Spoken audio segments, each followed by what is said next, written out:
আচ্ছা আন্তুম, আমার না খুব জানতে ইচ্ছে করতেছে, 0 থেকে 2 মাসের বাচ্চাদেরকে কি বলা হয় বলো তো? Newborn baby. তাহলে বলো তো 2 মাস থেকে 1 বছরের বাচ্চাদেরকে কি বলা হয়?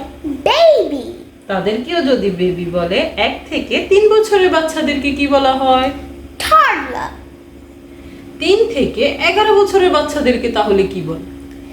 Child or kid. তাদেরকে যদি চাইল্ড অর কিড বলা হয়, তাহলে 11 থেকে 19 বছরের বাচ্চাদেরকে কি বলে? টিনেজ। ও, 19 বছর থেকে 25 বছর যারা, তাদেরকে কি বলা হয় তাহলে? ইয়াংস্টার। ও, তাদেরকে ইয়ংস্টার বলে। তাহলে 25 থেকে 65 বছরের যারা, তাদেরকে কি বলে? অ্যাডাল্ট। 65 থেকে যারা বেশি, তাদেরকে কি বলা হয়? Senior citizen. ও, ঠিক আছে, আজকে তাহলে জেনে নিলাম।